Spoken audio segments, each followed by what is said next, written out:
Hey YouTube, so today we're going to do a little demo on these little baseball marbles. So these are made with soft glass. I'm using the ivory along with red and a dark brown. So this will show you a little bit about how I add the stitching, a little bit about soft glass marbles as opposed to the borosilicate ones that I feel like are a little more common. And of course, if you enjoy this content, please feel free to like, subscribe. Please let me know if you have any comments, any questions, any future demos you'd like to see. It all helps out. So let's go ahead and get started. So I'm starting by pulling some red stringer. I'm just balling up a little section of the glass, grabbing it with my tweezers, pausing just a couple seconds, and then starting to pull it out. I'm going for maybe about a millimeter and a half thickness. And after each one, I like to smooth out the tip of the glass rod for safety purposes. So I did a couple of red. I'm also going to do one that is dark brown. This color is going to be used for the crease of the baseball as opposed to the stitching. So same thing, heating up a ball, pulling it out, putting the glass rod up high so the heat can rise. I can get that last little bit of stringer and then snapping it with the tweezers. And just melting in the excess.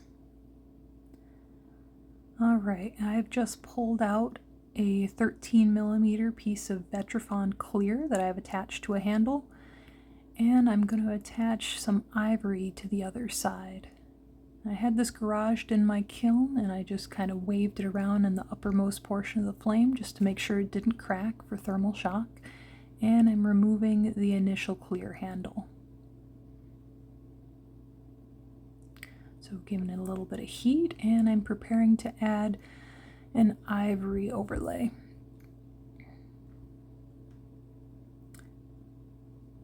Rounding out the tip there, letting it cool off slightly, and now I'm starting to heat that ivory up. Heat it, place it on the top, and then push the clear glass upwards so you're keeping the ivory in the flame. And just doing a long stripe of encasement.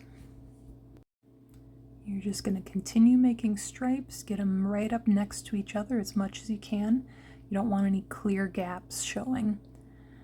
I'm going to do this until I meet the original point that I started, get the entire thing nice and encased.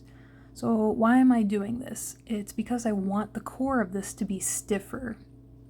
It's also really useful if you're using a more expensive color that you maybe want to stretch it out, so you can use a cheaper color in the center. But mostly I just like it because it's stiffer. And it's also good to start out with a good size piece of glass, so you don't have to just keep melting in 5mm pieces. So I'm just continuing along with my stripes of encasement until I meet the beginning.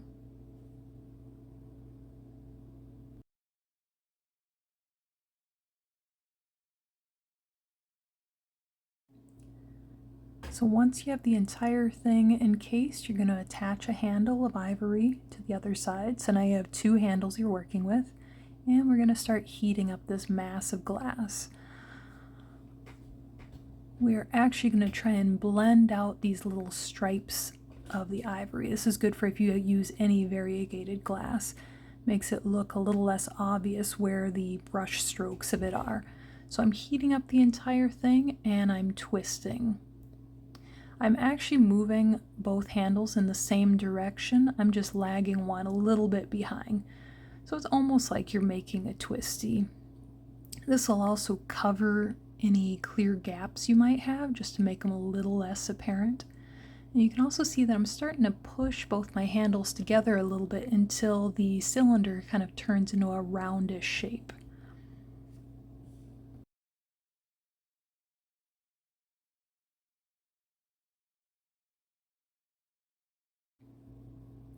So now I'm going to go ahead and remove one of the handles, and now it's time to start shaping.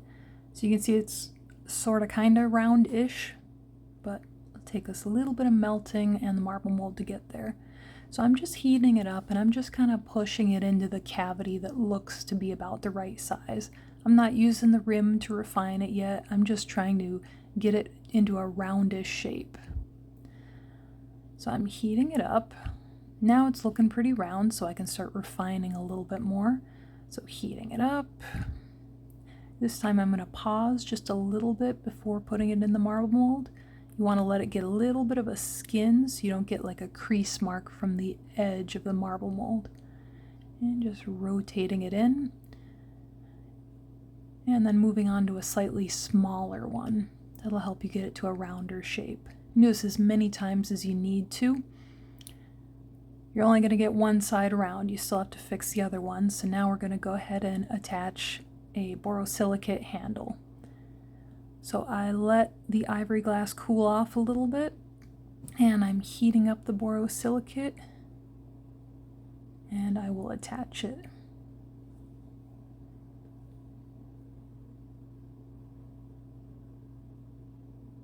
I'm making sure that the ivory is cooled off first, because otherwise I'm going to distort all that round that I just worked so hard to get. So it is relatively cool, shouldn't distort. Get the borosilicate glowing hot and touch down, get it as centered as possible. And now I'm going to remove the initial ivory handle, and we'll get to shape the other side.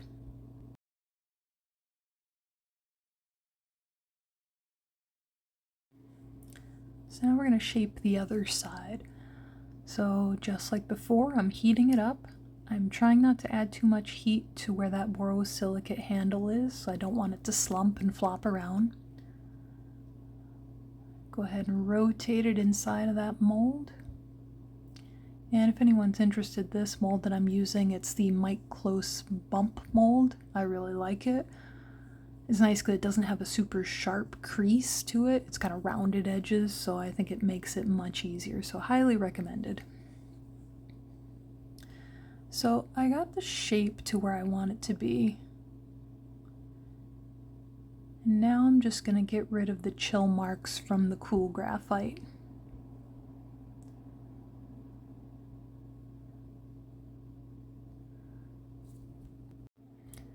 So we got a round shape, now we're going to start adding our design. So we're starting by making the crease of this baseball, and it's kind of two saddles formed together to describe the shape of it with the line that you're drawing. So I'm starting by using some guide dots just to space it relatively evenly. This way, if I don't like it, it's easy to remove a tiny dot. It's less easy to remove a long stringer line. So just kind of giving myself some guide dots.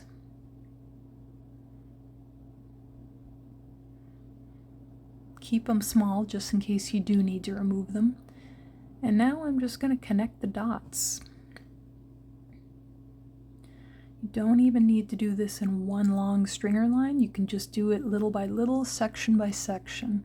It's up to you. Whatever is easier.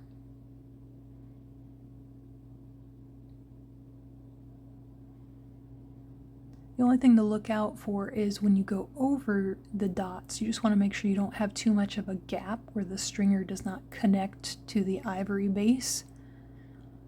I mean, correct it, it's just something to be aware of.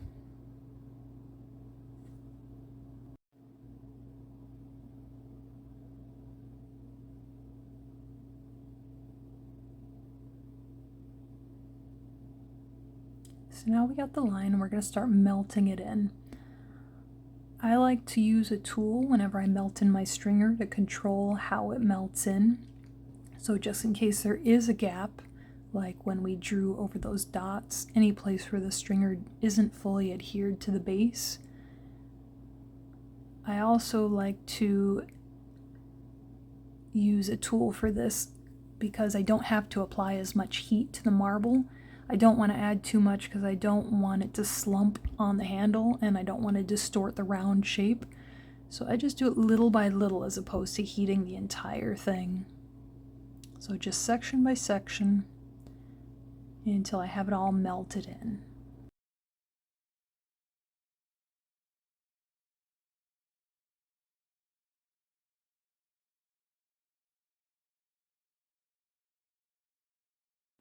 And as you get closer to that borosilicate handle, you need to be a little extra cautious with your heat. You can even see there it slumped just a little bit, but just try to manage that and look out for it. So this is the last opportunity for shaping before we start adding texture. So I just give it one more heat and roll around in the marble mold just to make sure it's as round as possible before we start adding the texture.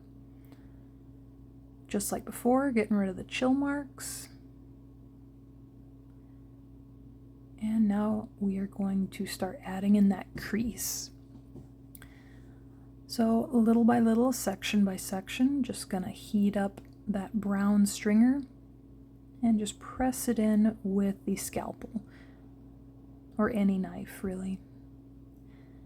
Going little by little also makes it a little easier for those curved shapes.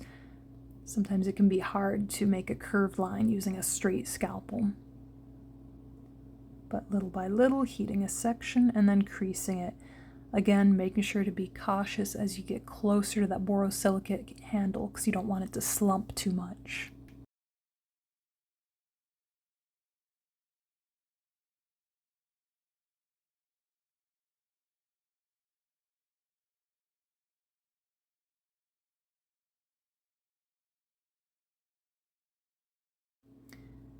So once I have the entire crease done, I'm just going to give it a little heat just to get rid of any stray texture marks I might have added and just a little bit of insurance heat for the marble. Maybe if there's any crease that looks a little bit funny, you can just go over it a little bit. And now we're going to find the appropriate red stringer and start on the stitching. So you can see that I heat the tip, touch down onto the ivory surface, roll the marble in the opposite direction of the line that I'm trying to make. So your goal is to keep the stringer in the sweet spot, so you're moving the marble around so it stays there. And we're just doing a little bit at a time, maybe 6 or so stitches, and then just heating them up and tapping them down so they don't ball up. Just gonna keep on doing that, just little at a time. And in between each one, make sure you give it a little bit of heat. And make sure that you tap down those stitches so they don't ball up too much. And we're trying to keep these stitch marks perpendicular to that crease. So as the line curves, just try and make sure that we're as perpendicular as possible to keep the stitching from looking too messy.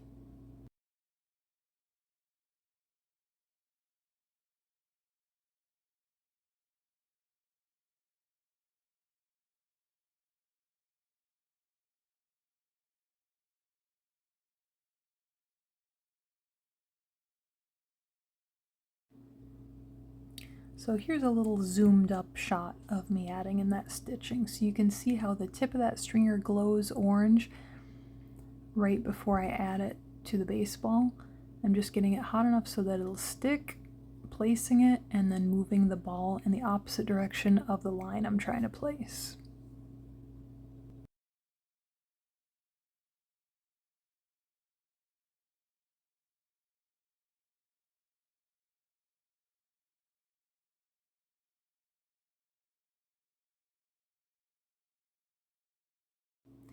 And we finally made it back to the beginning, all 60 or so stitches on this baseball.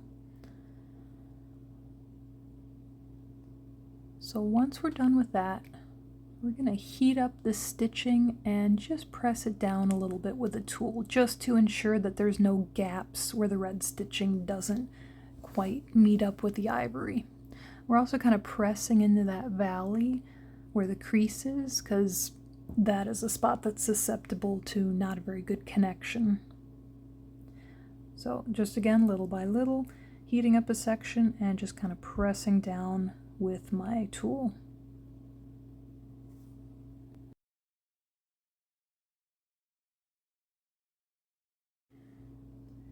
And once I know all the stringer stitches are secure, I'm just going to melt them in a little bit. I want there to be some texture, but I don't want them to be so raised that it's going to be easy for them to pop off.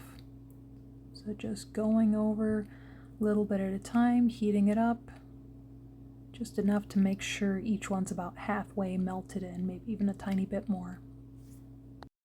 And now it's time to remove the borosilicate handle. So I got out my grabber tools, and I'm letting the baseball cool off enough so I'm not going to add any tool marks or distort the round shape when I grab it. So usually I like to wait about 30 seconds, and I actually do count down. I might flash the connection point a little bit just to make sure it stays a little warm because I still need to add heat to that spot. After 30 seconds, I start heating up those grabbers in the back of the flame, and then I grab the marble.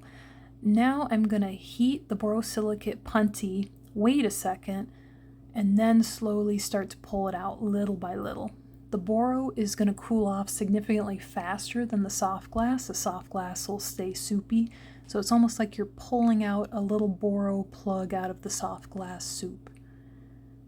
So that last little spot, I'm going to heat up a little bit, and I use a little finishing tool just to kind of get it back into a roundish shape to avoid too much of a flat spot. And remember that you have more time than you think before you need to get this in the kiln because there's not a mandrel running through it, acting as kind of a heat sink. And here's the finished product. Hope you enjoyed this video.